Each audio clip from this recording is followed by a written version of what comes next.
Bonjour à tous et bienvenue sur Aide BTS MUC. L'objectif à travers cette vidéo, c'est de réviser l'épreuve de MGUC, donc réviser la gestion commerciale.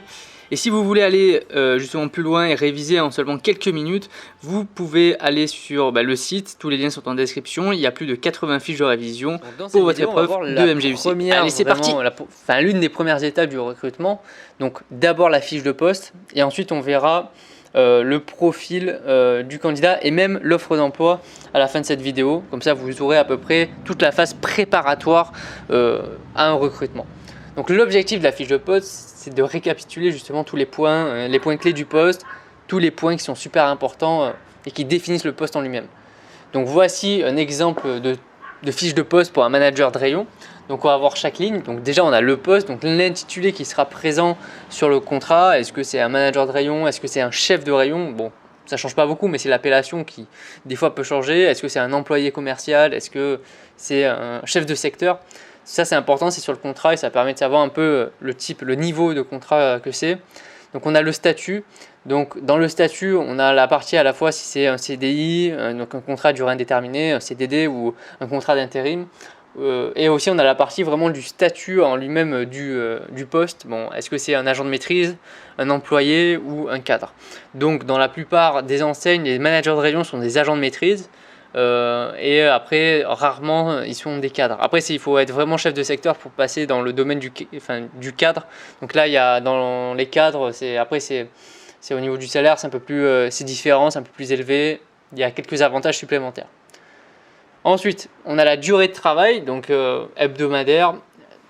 Est-ce que c'est un temps plein? Est-ce que c'est un temps partiel? Est-ce que c'est 35 heures? Bon, les managers de région sont souvent sur une base de 39 heures. Ils sont annualisés, enfin voilà, ils sont au forfait la plupart du temps. Ils n'ont pas de compteur. Ils font 39 heures par semaine minimum. Et après, généralement, vous savez très bien que c'est bien au-delà généralement de cette durée de travail. Ensuite, vous avez la partie sur la hiérarchie, c'est-à-dire quelle sera la personne qui sera responsable, enfin sous quelle personne on sera responsable. Est-ce que on va avoir notre directeur de magasin qui sera directement au-dessus de nous, ou est-ce que c'est un chef de secteur, donc un intermédiaire? Quelle sera vraiment la personne à qui on sera rattaché? Ensuite, les deux prochaines cases sont super importantes. Donc vous avez d'abord les missions. Donc là, l'émission, c'est vraiment à quoi sert le poste, les rôles du poste. Alors que les tâches, c'est vraiment les actions un peu plus précises qui vont devoir être réalisées au quotidien par la personne. Donc vous voyez bien que passer des commandes, du management d'équipe, la gestion de l'assortiment, c'est des tâches au quotidien que le poste de manager, on est censé faire. Alors que la mission en elle-même, la mission du manager, c'est de manager une équipe et d'assurer une bonne gestion du rayon. Ça, c'est vraiment, globalement, c'est les missions. Et ensuite, on peut aller un peu plus en détail avec les tâches. Vous pouvez aussi fixer dans la fiche de poste des objectifs à remplir dans le cadre du recrutement. Donc là, c'est par exemple une progression de chiffre d'affaires. Et à cette fiche de poste, vous pouvez aussi rajouter d'autres éléments, donc une grille de salaire en fonction de l'âge de la personne, ou surtout, pas forcément de l'âge, mais en fonction de l'expérience qu'elle a, des diplômes qu'elle a, mais aussi tous les avantages qui sont liés au poste, donc des jours de RTT. Est-ce qu'elle a un véhicule de fonction? Bon, en tant que manager de rayon, il ne faut pas rêver quand même. Mais voilà, il y a tout ça que vous pouvez indiquer dans la fiche de poste. C'est vraiment des éléments indicatifs. Maintenant, concernant le profil de candidat, donc c'est tout simplement une première possibilité de profil de candidat. On va séparer en 4 parties. Donc une première partie sur les savoir-faire. Donc les savoir-faire, c'est tout simplement l'expérience professionnelle de la personne. Est-ce qu'elle maîtrise tel ou tel logiciel? Quel est son niveau d'expérience dans le secteur ou dans un autre secteur? Quelles sont les compétences qu'elle a acquises tout au long de son parcours? Où est-ce qu'elle a travaillé? Toutes ces questions sur vraiment les compétences, l'expérience du candidat. Ensuite, vous avez le savoir-connaissance, donc c'est toute la partie de la formation, quel est le parcours scolaire qu'il a suivi, quelles sont les études qu'il a suivies, est-ce que c'est du BTS-MCO, est-ce qu'il est allé en licence, en master, ou est-ce qu'il est allé jusqu'au bac, on ne sait pas trop. Et quelles sont aussi toutes les formations externes qu'il a pu réaliser dans le cadre d'une autre entreprise ou qu'il a suivi par lui-même. Donc tout ça, c'est à mettre dans les savoir-connaissances. Après, vous avez la partie savoir-être. Donc là, c'est vraiment comment est-ce que le candidat il agit, quel est son comportement. Donc souvent on recherche quelqu'un qui est plutôt dynamique, qui a le sens de la communication, si c'est pour un poste de manager, qui est à l'écoute de ses équipes. Voilà, tous ces genres de choses, c'est des choses qu'on retrouve assez souvent dans chaque poste. Et après, vous avez une quatrième ligne justement, mais qui n'est pas forcément obligatoire, c'est Qu'est-ce qu'on attend aussi du candidat? Souvent quand on est manager de rayon, on attend qu'il ait le permis de conduire parce que s'il arrive en transport en commun et qu'il y a un jour de grève, on ne sait pas trop s'il sera là. Donc peut-être que le permis de conduire, ça sera un plus pour le candidat. Ou qu'il ait son propre véhicule pour pas avoir des problèmes, etc. Il y a le lieu d'habitation aussi qui est parfois important puisqu'on a des astreintes en tant que manager et que si on habite à 2 heures de route du magasin, en cas d'astreinte, ça risque d'être compliqué. Donc il y a certains critères qu'on peut rajouter comme ça. Donc ça, c'est la première possibilité pour le profil de candidat. En deuxième possibilité, c'est on va regrouper, on va faire une nouvelle colonne qui s'appelle le métier, qui regroupe en fait le savoir-faire et savoir-connaissance. C'est une autre façon justement de présenter le tableau. C'est exactement la même chose, hein. C'est juste qu'on appelle ça métier et dedans on va mêler le savoir-connaissance et savoir-faire. L'avantage, c'est que si vous n'arrivez pas à distinguer les deux, au moins vous mettez métier et vous êtes sûr de ne pas vous tromper entre le savoir-faire ou le savoir-connaissance, ou des fois c'est un peu à la limite, on ne sait pas trop dans lequel mettre. Par contre, personnalité, ça ne change pas du tout, c'est toujours le savoir-être. Et après, autre, ça ne change pas du tout. Pour terminer cette vidéo, on va voir un exemple d'offre d'emploi. Donc déjà, où est-ce qu'on peut postuler un emploi?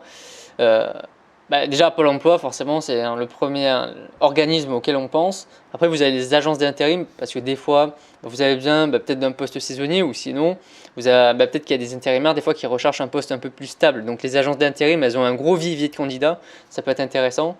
Vous pouvez mettre un article dans la presse, ça coûte un peu plus cher, forcément. La solution la plus premium, haut de gamme, c'est de faire appel à un cabinet de recrutement. Donc ça se fait beaucoup pour les postes de cadre supérieurs, des fois d'agent de maîtrise pour les managers. C'est déjà arrivé pour moi que je me fasse contacter par des cabinets de recrutement. Vous avez évidemment le site de l'entreprise qui est un grand, qui est vu par beaucoup de personnes, et donc forcément il y a beaucoup de personnes peut-être qui vont s'intéresser, qui vont aller voir sur l'onglet recrutement du site. Donc ça peut être une bonne idée pour publier son offre. Et bien sûr, maintenant, vous avez les réseaux sociaux qui sont très utilisés aussi pour ça. En grande distribution aussi, sur des postes de manager ou des postes de directeur, souvent on voit passer des annonces. Donc voici l'annonce, l'offre d'emploi, parce qu'il y a certaines informations qui sont obligatoires. Donc vous avez le numéro de référence, soit on s'en fout un peu. Par contre, c'est la date qui est importante, la date de publication. Est-ce que l'offre d'emploi qui est postée, est-ce qu'elle est récente ou est-ce qu'elle est trop ancienne? C'est obligatoire parce que le problème, c'est que des fois on va postuler à une offre d'emploi et après en fait on va nous dire que c'est plus à jour et c'est plus d'actualité. Donc ça, maintenant c'est quelque chose qui est vraiment obligatoire. Donc vous commencez ensuite par une première partie où vous allez présenter rapidement l'entreprise, où est-ce qu'elle se trouve, ou pour quel magasin ça va être. C'est déjà rapidement un petit résumé de l'enseigne. Après, évidemment, vous allez mettre le poste qu'il y a à pourvoir avec la mention HF pour homme-femme qui est obligatoire puisqu'on ne peut pas faire de discrimination dans l'offre d'emploi. Vous pouvez mettre aussi là-dedans les types de contrats, les critères, les choses qu'on recherche beaucoup, CDI, CDD, temps plein, temps partiel, ce genre de choses, vous pouvez le mettre. Et après, vous allez faire 3 grosses parties. Donc une première partie où vous allez reprendre les missions. Alors soit vous mettez mission 2 points, soit vous mettez une petite phrase comme ce que j'ai mis, vous serez amené à, et après vous mettez des tirets sur les différentes missions. Pareil sur le profil de candidat, donc on va marquer la personnalité, ce qui est attendu, les diplômes qui sont attendus. Donc pareil, soit vous mettez profil de candidat 2 points, ou soit vous mettez une petite phrase pour amorcer le truc. Vous êtes motivé, vous êtes un meneur d'hommes, vous avez un bac +2 en commerce, vous connaissez le secteur de la marée, tous ces genres de phrases, vous pouvez en mettre beaucoup derrière. Et enfin, vous pouvez mettre aussi la partie sur les avantages, toute la partie rémunération, est-ce qu'il y a des primes, est-ce qu'il y a des perspectives d'évolution, est-ce qu'il y a des avantages sociaux particuliers, parce que le but aussi de l'offre d'emploi aujourd'hui, c'est aussi de séduire les candidats, puisque certains candidats ont le choix entre plein d'entreprises, donc il faut aussi faire une offre d'emploi claire pour pouvoir attirer les meilleurs candidats possibles. Et enfin, n'oubliez pas surtout le dernier onglet Contact. Donc soit une adresse postale pour envoyer le CV, donc maintenant vous savez très bien que c'est par adresse mail principalement, puisque on évolue quand même avec le temps. Voilà, n'oubliez pas de mettre cette dernière phrase avec la personne à contacter et la personne et surtout l'adresse mail à envoyer, parce que sinon vous n'allez jamais recevoir de CV.